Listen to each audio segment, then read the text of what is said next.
नमस्कार फ्रेंड्स, आपण समस्तଙ୍କୁ ओडिया ज्ञान भंडार चैनल रे स्वागत। फ्रेंड्स, आजिर एही वीडियो रे आपनको कमेंट अनुଯାयी एक वशीकरण विधि को कहवाकू जाउची। बहुत लोक कहिथिले कि आपण आमको एमिति एक सहज वशीकरण उपाय कहंतु जहा आमे निज घरे बसी आम मन पसंद लोक को वशीकरण करि परिबु। तो फ्रेंड्स, आजिर वीडियो रे मु आपण मानकू एक सहज वशीकरण उपाय कहवाकू जाउची। फ्रेंड्स, आपण माने यही वीडियोटी को आरंभरू शेष पर्यंत देखंतु एवं आम चैनल को सब्सक्राइब करी बेल आइकन को ऑन कर दियंतु। आउ जदि आम वीडियो आपनको पसंद आसे तेबे वीडियो को एक लाइक कर दियंतु। तो फ्रेंड्स, एबे चलंतु वीडियो को स्टार्ट करिया। फ्रेंड्स, आपण कोनोसी झियो ओ पुओ को भल पाउछंती आउ आपनको किछि व्यक्तिगत झगड़ा कारणरू आपण अलगा अलगा होई जाइछंती किंबा आपण कोनोसी झियो ओ पुओ को वन साइड माने एक तरफा प्रेम करूछंती, तेबे एही वशीकरण उपायटी आपनको पई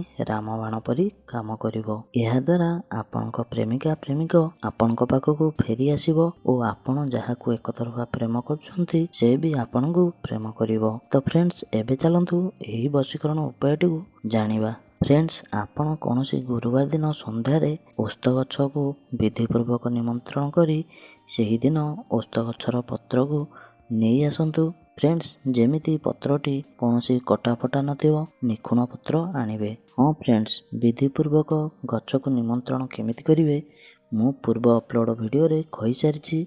आपण सेही वीडियो को देखिले जानि परिबे निमंत्रण किपरि करिवे। फ्रेंड्स, ओस्तपत्र आनिबा परे सेही दिन रात्रि 12टारे स्नान करी ओस्तपत्रटी को निज आगरे रखिबे। लाल चंदन और घिओ साहाय्य तिलक करी एक मयूर पंख साहाय्य मु कहूथिबा मंत्रटी को सही ओस्तपत्र रे लेखंतु। फ्रेंड्स, मंत्रटी होउची ओम ह्रीं क्लीं चामुंडे अमुकं वश्यमानाय स्वाहा। फ्रेंड्स, मु मंत्रटी को आउथरे कहि दउची ओम ह्रीं क्लीं चामुंडे अमुकं वश्यमानाय स्वाहा। फ्रेंड्स, मंत्र रे लेखाथिबा अमुकं स्थान रे से झियो किंबा पुअर नाम लेखिबे एवं मंत्रर आरंभ रे एक स्वस्तिक चिन्ह देबे एवं मंत्रर शेष रे मध्य एक स्वस्तिक चिन्ह देबे। फ्रेंड्स, पत्र रे लेखाथिबा मंत्रटी को 108 थर से झियो और पुअर नाम सह जप करिवे एवं प्रति मंत्र शेष रे ସେହି ପତ୍ରଟିକୁ ଫୁଙ୍କି ଦେବେ। ଫ୍ରେଣ୍ଡସ୍,